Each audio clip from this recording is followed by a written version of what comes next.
दोस्तों, चाइना जो कि कभी किसी का सगा नहीं बन पाया, मतलब एक ऐसा कंट्री कभी भी किसी का दोस्त या फिर फ्रेंडली कंट्री नहीं बन पाया। और रिसेंटली वो ऐसा ही कुछ किया है जिसे लेकर रशिया को एक बहुत बड़ा झटका लगा है। और यूएसए और वेस्टर्न कंट्रीज चाइना की ये मूव से बहुत ही ज़्यादा खुश है। दोस्तों, आप लोग सुने होंगे कि ऐसा कोई सगा नहीं जिसे चाइना ने ठगा नहीं, और वो एकदम सही बात है। और ये बात चाइना को बोलने से पहले हमें ये याद रखना चाहिए कि जियोपॉलिटिक्स में कोई भी कंट्री किसी का सगा नहीं होता या फिर कोई भी कंट्री किसी का फ्रेंड नहीं होता। सब अपना प्रॉफिट या फिर अपना इंटरेस्ट देखते हैं। इंडिया भी कुछ ऐसा ही करता है, लेकिन चाइना जैसा नहीं करता है।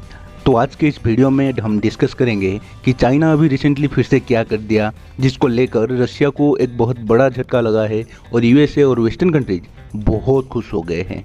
पर उससे पहले एक रिक्वेस्ट है कि प्लीज़ चैनल को सब्सक्राइब कर दीजिए। और अगर आप लोगों को वीडियो पसंद नहीं आ रहा है तो प्लीज़ इस वीडियो के कमेंट बॉक्स में नो लिख के आप वीडियो छोड़ सकते हैं, ताकि हमें पता चले कितने लोगों को हमारा वीडियो पसंद नहीं आ रहा है। तो आज का इस वीडियो शुरू करते हैं। दरअसल दोस्तों, रिसेंटली चाइना का जो टेक कंपनीज है वो सब अभी रशिया से पुल आउट कर रहे हैं, लेकिन ये ऑफिशियली अनाउंसमेंट नहीं किया है क्योंकि चाइना अभी भी दिखाना चाहता है कि वो रशिया का एक ट्रू फ्रेंड है।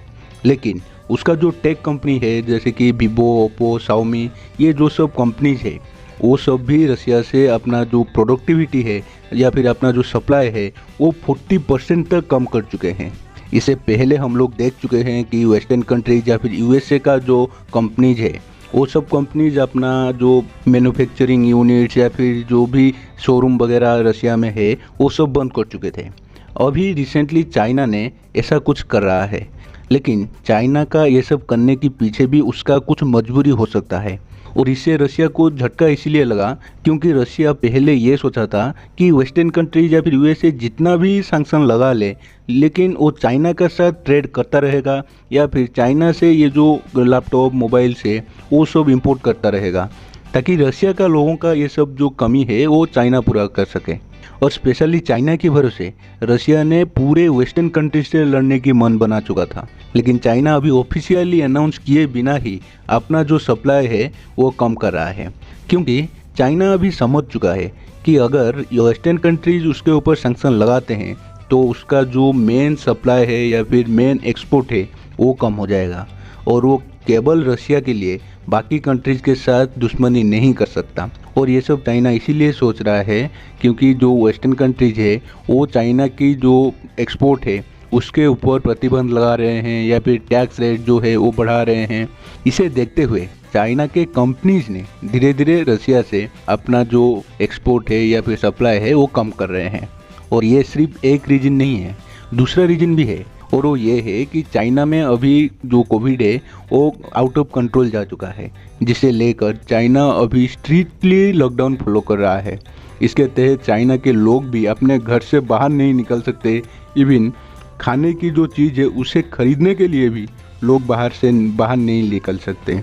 और यहाँ तक कि चाइना की गवर्नमेंट ने जो लोग पॉजिटिव है या फिर जिनके पास सिम्टम्स है उनके गेट को सील भी कर रहे हैं या फिर होल्डिंग भी मार दे रहे हैं, ताकि वो लोग कभी भी बाहर नहीं निकल सकते। और ऐसे में चाइना का जो मैन्युफैक्चरिंग यूनिट है वो सब अभी बंद पड़ चुका है, इसीलिए चाइना अभी ज़्यादा कुछ प्रोडक्शन नहीं कर पा रहा है। और ऐसे में अगर चाइना रशिया को कुछ सप्लाई करता है तो वेस्टर्न कंट्रीज़ का जो मार्केट है वो चाइना के हाथ से निकल जाएंगे। इसीलिए चाइना अभी रशिया के साथ ये वन टाइप ऑफ बगावत करते हुए रशिया को बीच समंदर में छोड़ देता है। लेकिन चाइना का गवर्नमेंट इसे लेकर कुछ भी बयान नहीं दिया है, और वो अभी भी शो कर रहा है कि वो रशिया का एक क्लोज फ्रेंड है या फिर क्लोज एलाई है।